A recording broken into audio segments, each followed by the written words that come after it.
नमस्कार, आदाब। मैं अशर यासिर, स्वागत है आपका सियासत टीवी के हिंदी समाचार।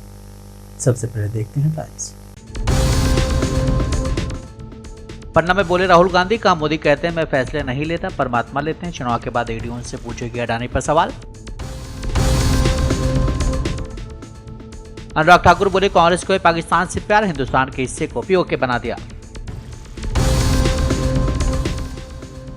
चक्रवात ट्रेमल के कारण उखड़ गए पेड़, जल भराव के बीच मछली पकड़ने के लिए सड़कों पर निकले लोग। हिमाचल में प्रियंका ने कहा मोदी कहते हैं ये मेरा दूसरा घर है, क्या वो आपदा में यहां आए। जमानत पर सुनवाई के दौरान विभो कुमार के वकील ने कोर्ट में रखी दलील, कहा स्वाति मालीवाल सीएम हाउस में जबरन घुसी। केजरीवाल को डॉक्टर्स ने दी पीटी सीटी स्कैन की सलाह, आप बोली हो सकते हैं कैंसर के लक्षण।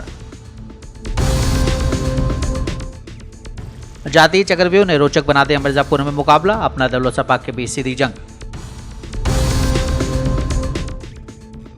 अखिलेश यादव ने किया आकाश आनंद की तारीफ, मायावती को लेकर कई बड़ी बात।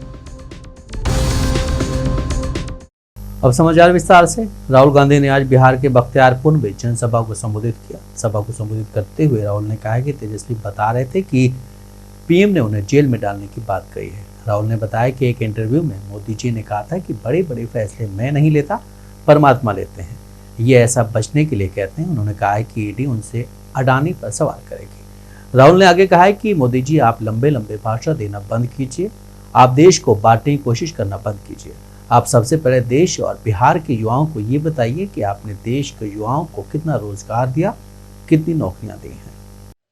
ये पहले आपके अलग अलग रास्ते थे। सेना में आप जा सकते थे, पब्लिक सेक्टर में जा सकते थे, प्राइवेट सेक्टर में आपको रोजगार मिल सकता था। नरेंद्र मोदी ने नोटबंदी, जीएसटी लागू करके रोजगार के रास्ते बंद किए और सेना में अग्निवीर लागू करके जवानों को मजदूर बना दिया। तो मैं आपसे सबसे पहले यह कहना चाहता हूं, नरेंद्र मोदी कुछ भी कहें, 4 जून के बाद इंडिया की सरकार आने वाली है। अग्निवीर योजना को फाड़ के हम कूड़ेदान में फेंकने जा रहे हैं। यह नरेंद्र मोदी की योजना है। आर्मी इस योजना को नहीं चाहती है, ये ऊपर से थोपी गई है और हमारा पहला काम अग्निवीर योजना को फाड़ कर कूड़ेदान में फेंकने का होगा। हम 2 तरीके के शहीद नहीं चाहते हैं। अग्निवीर योजना एक जवान को शहीद का दर्जा नहीं देगी और जो नॉर्मल तरीके से जवान बनेगा, जो अफसर होगा, उसे शहीद का दर्जा मिलेगा। अग्निवीर को पेंशन नहीं मिलेगी, दूसरे जवान को पेंशन मिलेगी। अग्निवीर को कैंटीन नहीं मिलेगी, दूसरे जवान को कैंटीन मिलेगी।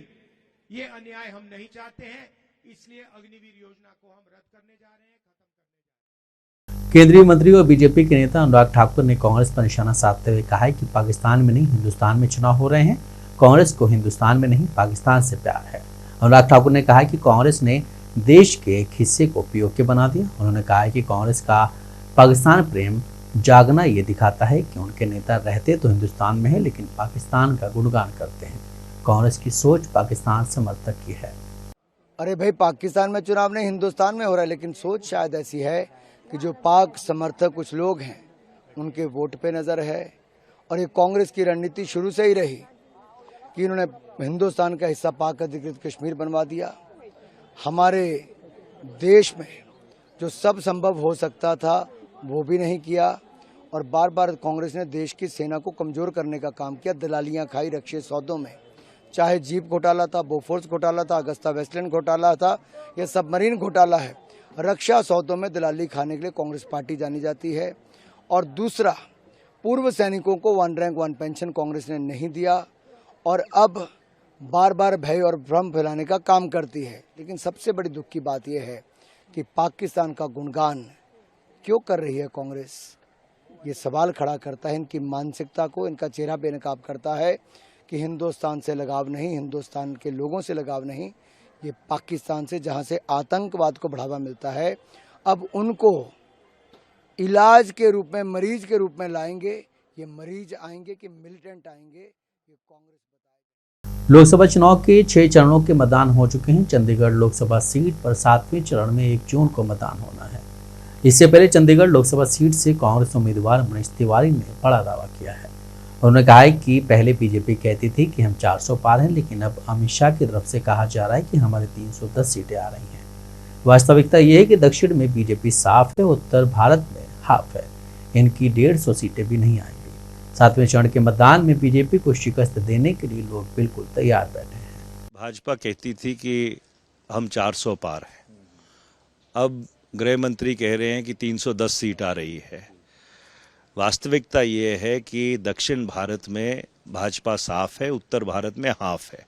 इनकी 150 सीट भी नहीं आएंगी। और ये 7वें चरण के मतदान में आप देखिएगा कि भाजपा को शिकस्त देने के लिए लोग बिल्कुल तैयार बैठे हैं। पीएम ने कल बोला है, आज बोला है कि 6 फेज में जिस तरह से रिजल्ट आए हैं हमारे पास, जिस तरह से लोगों का रुझान आया है, तो हमारी सरकार बन गई। तो अगर जो प्रधानमंत्री कह रहे हैं सही हैं, तो फिर 400 पार से 310 पे कैसे आ गए, उसका आधा कर। बंगाल की खाड़ी में उठा चक्रवात निमल पश्चिम बंगाल से टकरा गया है। रविवार से ही बंगाल के कई जिलों में भारी बारिश की वजह से जल जमाव हो गया है। चक्रवात निमल ने कोलकाता और दक्षिण बंगाल की हवाई, रेल और सड़क परिवहन को प्रभावित कर दिया है। बंगाल के राज्यपाल ने राजभवन में टास्क फोर्स के साथ राहत बचाव कार्य का जायजा लेने के लिए सड़कों पर भी निकलकर जायजा लिया। रविवार को चक्रवात की वजह से नेताजी अंतर्राष्ट्रीय हवाई अड्डे ने 21 घंटे के लिए उड़ान संचालन लंबित कर दिया था। हालांकि आज सुबह से संचालन फिर से शुरू कर दिया गया है। काफी समुद्र फांपा है, पानी इतना दूर आ गया है। कल बारिश भी बहुत कुछ बारिश हुआ और इधर का मौसम तो खूब मौसम बिगड़ गया, लेकिन बारिश ज़्यादा ही हो रहा था और बारिश आ रहा था। पानी तो थोड़ा अभी भी समुद्र पानी बहुत दूर आ गया, ठीक है। और इधर मैं डर के था, कोई आदमी इस ग्राम डर के था, जब पानी अब आएगा क्या हुआ क्या होगा, लेकिन हम इधर से सुरक्षित है, कुछ भी नहीं हुआ ऐसा, बस यही कहना चाहता हूँ। और अभी भी हवा चल रहा है। हाँ, अभी भी हवा चल रहा है, मौसम वो खुना है और इस मौसम में तो कभी भी होता है बारिश, तो इसलिए हम सेफ्टी रहना तो जरूरी है और लोग को बोलूँगा सेफ्टी रहोगे। कांग्रेस नेता संदीप दीक्षित ने लोकसभा चुनाव के परिणाम को लेकर बड़ा दावा किया है। उन्होंने पीएम मोदी पर निशाना साधते हुए कहा है कि जब भी प्रधानमंत्री जी को लगता है कि वोट नहीं मिल रहा है, तो वो हिंदू मुसलमान और हिंदुस्तान पाकिस्तान करने लग जाते हैं। जितना पाकिस्तान का नाम लेंगे उससे ये बात जाहिर हो जाती है कि इनके बुरे हाल हो रखे हैं, इनको वोट नहीं मिल रहा है। जब भी प्रधानमंत्री को लगता है कि वोट नहीं मिल रहा है, वो हिंदू मुस्लिम या पाकिस्तान का, मैं कितनी बार आपको भी टेलीविजन पे कह चुका हूँ कि वही कहीं ना कहीं पाकिस्तान, कहीं ना कहीं हिंदू मुस्लिम, उसके अलावा कुछ नहीं है इनके पास। जितना ये पाकिस्तान बोलेंगे उतना स्पष्ट हो जाता है कि बुरे हाल हो रखे, वोट पड़ नहीं रहा है। अब इनके पास 3 ही सहारे होते हैं, हिंदू मुस्लिम कर लो, पाकिस्तान कर लो या ईवीएम में ऊपर नीचे कर लो। तो आप समझ लीजिए प्रधानमंत्री ने एक तरीके से मान लिया है कि कम से कम जन समर्थन तो मुझे नहीं मिल रहा है। देखिए साहब, कोई खुद क्या कहेगा क्या नहीं कहेगा, उसमें हम क्या करना चाहते हैं। अभी उत्तर प्रदेश की क्या सरकार थी और क्या नहीं थी, एक तो उसका चुनाव नहीं हो रहा है। हर जगह प्रधानमंत्री राज्य सरकारों के पर्दों के पीछे जाके अपना वोट मांग रहे हैं। तेलंगाना जाते हैं तो तेलंगाना प्रदेश का को हमला करते हैं, उड़ीसा जाते हैं तो नवीन पटनायक पे हमला करते हैं, बंगाल जाते हैं तो ममता की बंगाल सरकार पर हमला करते हैं। कहीं भी ये नहीं बता पा रहे कि मुझे क्यों वोट दो। हिमाचल प्रदेश में लोकसभा व विधानसभा उपचुनाव के लिए राजनीतिक दलों के प्रचार ने जोर पकड़ लिया है। कांग्रेस की राष्ट्रीय महासचिव प्रियंका गांधी चंबा में जनसभा को संबोधित करने पहुंची। प्रियंका ने कहा है कि मोदी जी देश में घूम घूम कर कह रहे हैं कि कांग्रेस पार्टी आपकी भैंस चुरा लेगी और मंगलसूत्र चुरा लेगी। ये कैसी बातें हैं? कांग्रेस 55 सालों तक सत्ता में रही, लेकिन अमीर पार्टी नहीं बन पाई। लेकिन भाजपा 10 सालों में दुनिया की सबसे अमीर पार्टी कैसे बन गई और भ्रष्ट कांग्रेस को कहा जाता है।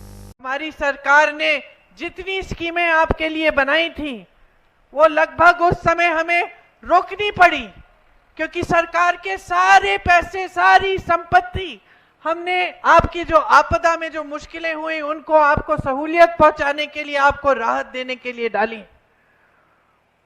आपने खुद देखा कि सरकार के एक एक मंत्री, मुख्यमंत्री जी और सारे मंत्री नीचे आ गए, जमीन पे आए।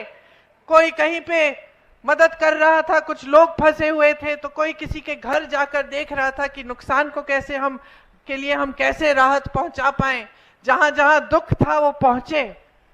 और मैं ये नहीं कह रही हूं भाई और बहनों कि ये कोई बड़ी बात है, यही नेताओं का कर्तव्य होता है। आपदा के समय अगर आपके पास आए तो यही कर्तव्य होता है। यही हमारी कांग्रेस पार्टी की बहुत पुरानी परंपरा है।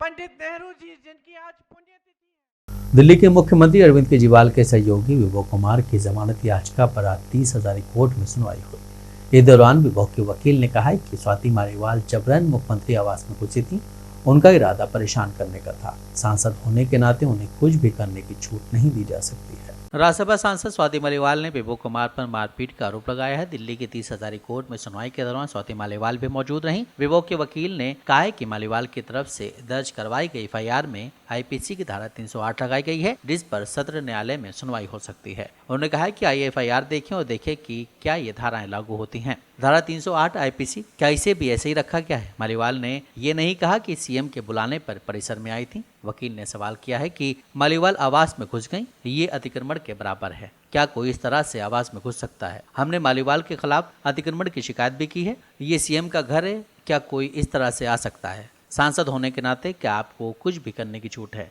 विभो के वकील ने कहा है कि मेरे मुवक्किल से कहा गया कि सांसद को आप बाहर इंतजार करवाओगे। वो इस तरह के बयान देकर तुरंत उकसावे का काम कर रही थी। उन्हें सीएम के आवास में किसने बुलाया? वो अपने मन में कुछ सोच कर आई थी। आने से पहले उन्होंने कुछ सोच रखा था। फिर उन्हें बार बार सुरक्षा कर्मियों से पूछा कि क्या उन्हें विभो से बात की है। वकील ने कहा है कि स्वाति मालीवाल परेशानी पैदा करने के लिए पहले से ही सोची समझी मंशा से आई थी। वो अक्सर यहाँ आती रहती हैं, इसलिए उन्हें क्या अतिक्रमण का अधिकार है? दिल्ली पुलिस ने कहा है कि सिर्फ स्वाति मालीवाल ने ही 112 कॉल किए। अभी तक मुख्यमंत्री आवास से कोई कॉल नहीं की गई। पुलिस ने कहा है कि विभो के फोन की जांच इसलिए कर रहे हैं क्योंकि ये जानना है कि वो किस किस से बात करते थे। दिल्ली के मुख्यमंत्री और आम आदमी पार्टी के मुखिया अरविंद केजरीवाल ने सुप्रीम कोर्ट का दरवाजा खटखटाया। उन्होंने सुप्रीम कोर्ट से कहा है कि उनकी अंतरिम जमानत को 7 दिन के लिए बढ़ा दिया जाए क्योंकि उन्हें मेडिकल टेस्ट कराना है। केजरीवाल ने अपनी याचिका में कहा है कि पीटी, सीटी स्कैन और अन्य मेडिकल टेस्ट करवाने के लिए उनकी अंतरिम जमानत को 1 हफ्ते के लिए बढ़ा दिया जाए। आम आदमी पार्टी का कहना है कि अरविंद केजरीवाल में जो लक्षण दिख रहे हैं वो किडनी की गंभीर समस्या होने या कैंसर की ओर भी संकेत कर रहे हैं। जैसा कि आप जानते हैं कि जब अरविंद केजरीवाल जी ईडी की कस्टडी में थे, जुडिशियल कस्टडी में थे, तो उनका 7 किलो वजन घटा था। जब वो बाहर भी आए हैं तो डॉक्टर्स की जांच के बाद इसका अभी कारण समझ में नहीं आया है, ना ही वो वजन फिर से उनका बढ़ा है। डॉक्टर्स ने जब टेस्ट कराए तो उनके कीटोन लेवल्स बहुत हाई निकले हैं। ये unexplained weight loss, sudden weight loss, ketones level का हाई होना किसी सीरियस बीमारी का इंडिकेटर हो सकता है, जिसमें किडनी की सीरियस प्रॉब्लम्स, यहाँ तक कि कैंसर जैसी बीमारी भी हो सकती है। तो डॉक्टर ने सजेस्ट किया है, मैक्स के डॉक्टर्स ने मुख्यमंत्री के चेकअप किए थे और उन्होंने एक एक्सटेंसिव हेल्थ चेकअप के लिए सजेशन दिया है। ये चेकअप इसलिए भी अभी इमीडिएटली जरूरी है क्योंकि जो ये सीरियस बीमारियां होती हैं उनका अर्ली डिटेक्शन बहुत इंपॉर्टेंट होता है। अर्ली डिटेक्शन होता है, बीमारी जल्दी पकड़ी जाती है तो इलाज जल्दी शुरू होके इंसान की तबीयत जल्दी ठीक हो सकती है। लेट डिटेक्शन होता है तो बीमारी आगे की स्टेजेस पर प्रोग्रेस कर सकती है। 30 तारीख तक अरविंद केजरीवाल जी कैंपेन में व्यस्त हैं, उसी के लिए उन्हें जमानत मिली है। तो ये टेस्ट करवाने के लिए उन्होंने सुप्रीम कोर्ट से पंजाब के पूर्व मुख्यमंत्री और जालंधर से कांग्रेस उम्मीदवार चरणजीत सिंह चन्नी ने कहा है कि पंजाब कांग्रेस को बड़ी जीत देने जा रहा है क्योंकि पंजाब को केंद्र सरकार ने हर तरह से नीचे दिखाने की कोशिश की है। केंद्र ने किसानों को मारकर पंजाब को डुबोना चाहते हैं। लोग इनकी नीतियों से तंग आ चुके हैं। जालंधर में आपके नेता नशा माफिया चला रहे हैं। पंजाब एक बहुत बड़ी कांग्रेस के लिए जीत देने जा रहा है और एक बड़ा फतवा लोगों से कांग्रेस के हक में आने वाला है। क्यों ऐसा? क्योंकि पंजाब जो है उसको केंद्र सरकार ने हर तरीके से डाउन करने की कोशिश की है। किसानी को जिस तरीके से मारने की कोशिश की है उससे एक्चुअली वो किसानी को मारकर पंजाब को डुबोना चाहते हैं क्योंकि पंजाब की अर्थव्यवस्था जो है वो किसानी पे इर्द गिर्द घूमती है। अगर किसानी खत्म हो जाएगी तो पंजाब बहुत डाउन आ जाएगा।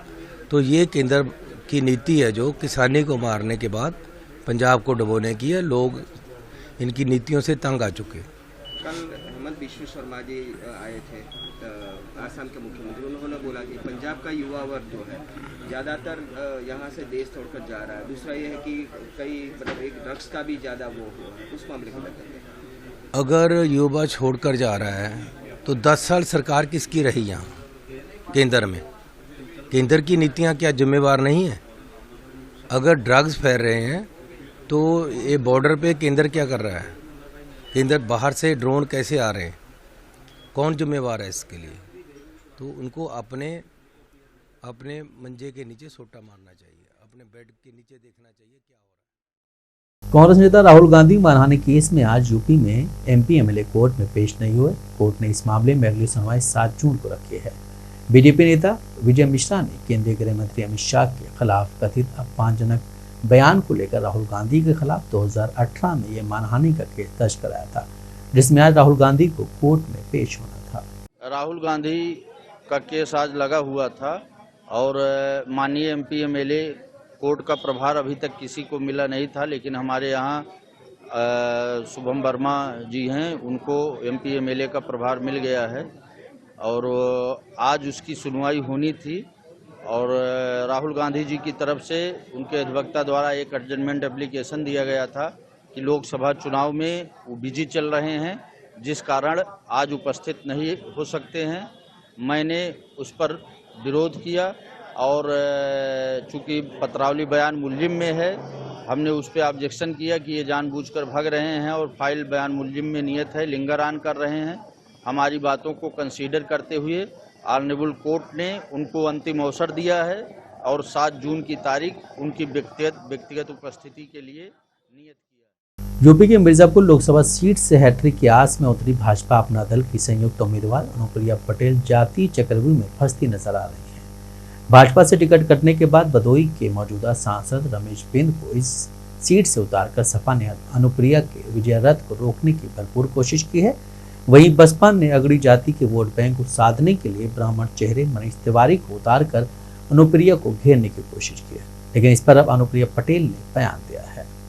मुझे खुशी है कि वो आज एनडीए गठबंधन की सरकार के 10 साल के कामकाज और हमारी नीतियों से प्रभावित हो रहे हैं और हम हमारी सरकार से ही इंस्पिरेशन ड्रॉ कर रहे हैं और जो हम कर रहे हैं अभी तक करते आए हैं, हमारे ही नक्शे कदम पर वो चलना चाहते हैं। इसका मतलब कहीं ना कहीं हमारे विपक्ष के साथी भी हमारी नीतियों से सहमत हैं और उनके मन में भी ये विश्वास प्रबल हो गया है कि एनडीए सरकार ने 10 साल तक मोदी जी के नेतृत्व में जिस तरह काम किया है, आज देश की जो आम जनता है उसका भरोसा सरकार पे बढ़ा है और विकासवाद की जो राजनीति को हमने आगे लेकर जाने का काम किया है, इसलिए देश की जनता तीसरी बार इस गठबंधन की सरकार को सत्ता में लाने जा रही है।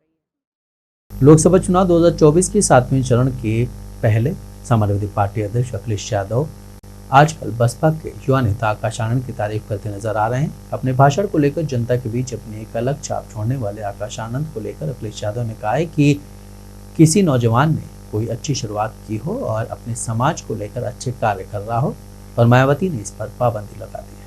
हालांकि यह बसपा की अपनी पार्टी का मसला है, लेकिन आकाश आनंद एक नौजवान है और वह आगे निकल रहे थे, इसलिए मैं उनका पक्ष ले रहा हूं। अखिलेश यादव ने कहा कि हमारी रैली में एक लड़का बैरिकेडिंग तोड़कर आ गया और अपनी चिट्ठी में लिखा कि वह अग्निवीर योजना को खत्म करना चाहता है। यदि कोई नौजवान अग्निवीर को खत्म करके नौकरी हासिल करना चाहता है तो सोचिए कितना गुस्सा है लोगों के अंदर। अखिलेश यादव ने कहा कि आज सेना के अग्निवीर की नौकरी आधी अधूरी कर दी, कल को चलकर खाकी वालों को भी नौकरी 3 से 4 साल कर देंगे। बलिया, गाजीपुर और पूर्वांचल के जितने भी युवा हैं यह फौज में जाकर सम्मान की नौकरी करना चाहते हैं। भाजपा ने उन्हें सम्मान की नौकरी से दूर कर दिया। कुछ दिनों पहले बसपा सुप्रीमो मायावती ने नेशनल कोऑर्डिनेटर के पद और उत्तराधिकारी के पद से हटा दिया था। इसी को लेकर अखिलेश यादव बार बार ये कहते नजर आ रहे हैं कि दलित वोट बसपा को छोड़कर इंडिया गठबंधन की ओर तब्दील हो रहा है। आरक्षण को लेकर अखिलेश यादव ने कहा, बसपा के लोग और बाबा साहेब भीमराव अंबेडकर की राह पर चलने वाले लोगों ने संविधान की लड़ाई को अपनी लड़ाई समझा। वह अपने न्याय और सम्मान की लड़ाई को समझ रहे हैं और इस संविधान को बचाने के लिए लोग अपना वोट डालकर उसे बचाने के लिए निकल पड़े हैं।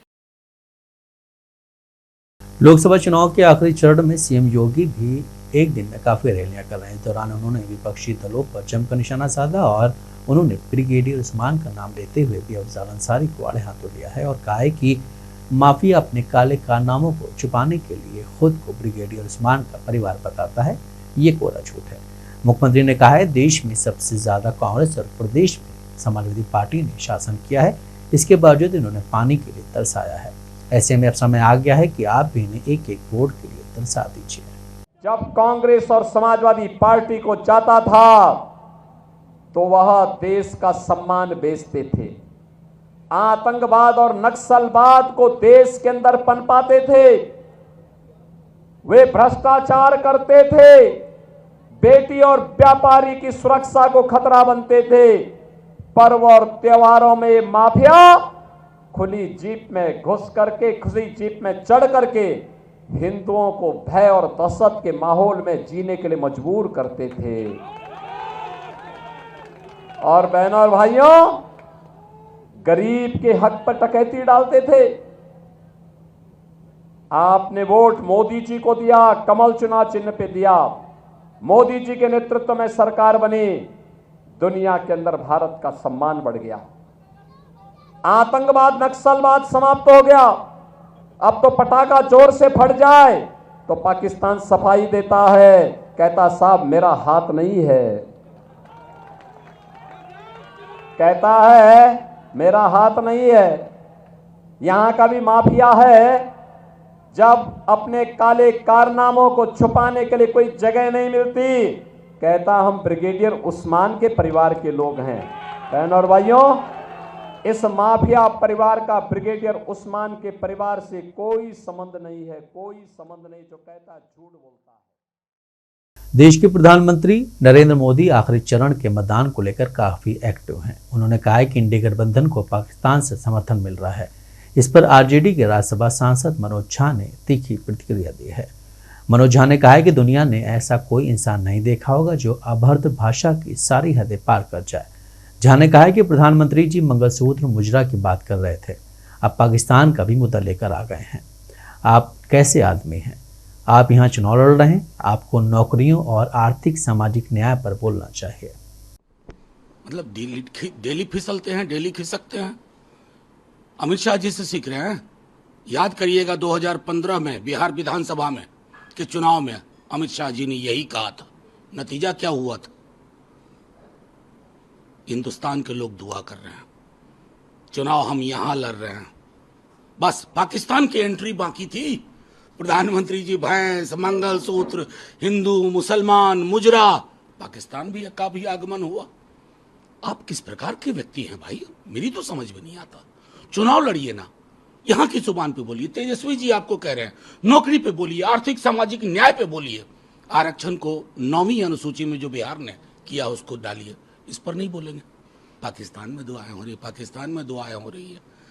मुजरे जिसके जुबान से मुजरा निकले चुनाव में, उनके बारे में और क्या टिप्पणी करूं? सिर्फ ये कह सकता हूं, सर एक दिन बोलते हो कि दैवीय शक्ति से आया हूं, बायोलॉजिकल नहीं है, अगले दिन मुजरा बोलते हैं। अब ये बात बता रहे हैं, कहीं ना कहीं तो कुछ। लोकसभा चुनाव अपने लक्ष्य से एक कदम दूर है। 6 चरण का चुनाव खत्म हो चुका है, वहीं 7वें चरण के लिए चुनावी प्रचार प्रसार जारी है। पक्ष विपक्ष एक दूसरे पर लगातार हमला बोल रहे हैं। वहीं राहुल गांधी आज चुनाव प्रचार के लिए बिहार पहुंचे। इसको लेकर एनडीए लगातार महागठबंधन पर हमला बोल रहा है। दरअसल राहुल गांधी लोकसभा चुनाव के लिए प्रचार करने के लिए बिहार पहुंचे हैं। इसको लेकर सत्ता पक्ष के द्वारा कई सवाल भी खड़े किए गए। वहीं राहुल गांधी के बिहार दौरे को लेकर एक बार फिर बिहार के डिप्टी सीएम और बीजेपी के प्रदेश अध्यक्ष ने हमला बोला है।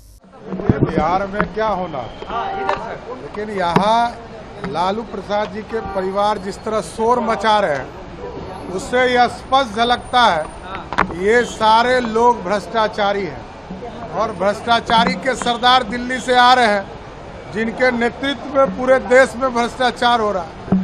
तो कांग्रेस पार्टी ने पिछले 55 वर्षों में इस देश को लूटने का काम किया। जिस तरह अंग्रेजों ने लूटा, उसी तरह कांग्रेस पार्टी ने देश को 55 साल तक।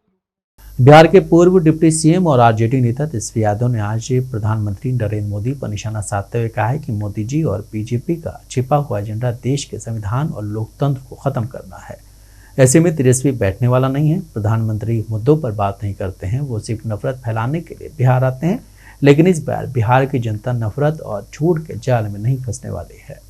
इस अवस्था में लगभग 230 से भी ज्यादा सभाएं हमने की है, क्योंकि आप लोग जानते हैं मोदी जी भाजपा के लोगों का जो हिडन एजेंडा है, देश के संविधान को खत्म करना, लोकतंत्र को खत्म करना, तो इस अवस्था में तेजस्वी बैठने वाला नहीं है।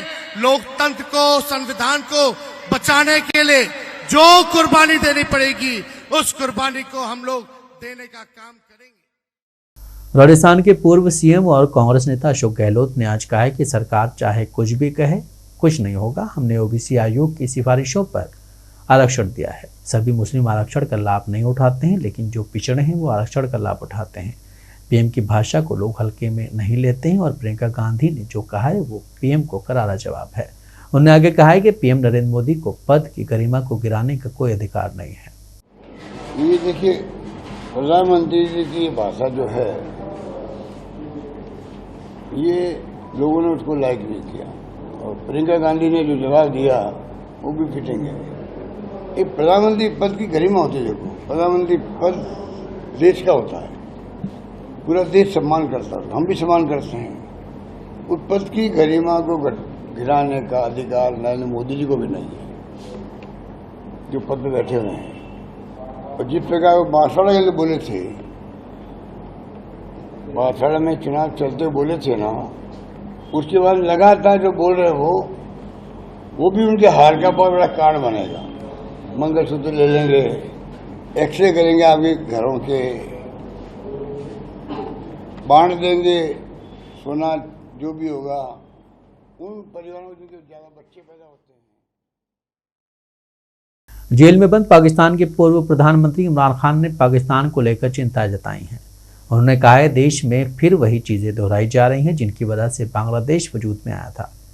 पूर्व प्रधानमंत्री ने एक्स पर एक वीडियो भी जारी किया। उन्होंने कहा है कि पाकिस्तान को दो हिस्सों में बांटने के लिए बंगाली नेता शेख मुजीबुर रहमान नहीं, बल्कि सैन्य तानाशाह जनरल यहया खान और उनके नज़दीकी अफसर जिम्मेदार थे। इमरान ने लिखा है कि जिस तरह से देश के टूटने के लिए शेख मुजीब को दोषी ठहराया जाता है और गद्दार कहा जाता है, वो सच नहीं है। मुजीब तो देश के संविधान पर भरोसा करते थे और पाकिस्तान के साथ रहना चाहते थे। देश का गद्दार कौन था जानने के लिए हर पाकिस्तानी को हमदुर रहमान आयोग की रिपोर्ट पढ़नी चाहिए, ताकि उन्हें जानकारी मिल सके कि देश को तोड़ने वाला असली गद्दार जनरल यहया खान था या शेख मुजीबुर रहमान। इमरान ने एक्स पर पोस्ट में हमदुर रहमान आयोग की रिपोर्ट का हवाला दिया है। वीडियो में कहा गया है कि मुजीब पाकिस्तान में सबसे पसंदीदा नेता थे, वो जमहूरियत के हिसाब से हक चाहते थे। यहया ने कुर्सी बचाने के लिए बंगालियों पर जुल्म ढाए, संविधान और कानून को ताक पर रखकर काम किया। मुजीब को गिरफ्तार किया गया और आर्मी कोर्ट से सजा दिलवाई गई। यहया ने बंगालियों को हर तरह से लूटा, उनके पैसे भी लूटे और जाने भी ली। फौज ने बंगाली बुद्धिजीवियों और राजनीतिक विरोधियों को बेरहमी से कुचला। बंगाली महिलाओं के साथ रेप किए गए। जो फौज अपने लोगों को दबाने में लगी हो, उसका दुश्मन से लड़ पाना मुमकिन नहीं होता। इसका नतीजा ये हुआ कि जनरल नियाजी ने 2 हफ्ते में ही हथियार डाल दिए। पाकिस्तानी फौज भारतीय सेना से जंगहारी और नियाजी जलील होकर समझौते पर दस्तखत करने के लिए मजबूर हुए। इमरान ने आगे कहा है कि अगर लोगों ने मुजीब को चुना था तो क्यों उनको सत्ता नहीं सौंपी। हमें सोचना चाहिए कि गद्दार मुजीब था या फिर उसका हक छीनने वाला जनरल यहया। 1971 में जो हुआ वही आज हो रहा है। आज भी पीटीआई को लोगों ने चुना, उसको सत्ता नहीं दी गई और उसके लीडर इमरान खान को जेल में डाल दिया गया। जिन लोगों को आवाम ने खारिज किया उनको सत्ता में बिठा दिया गया है। हिंदी समाचार यहीं समाप्त होता है। मुझे दें इजाजत, बाकी खबरों के लिए बने रहें सियासत टीवी के साथ।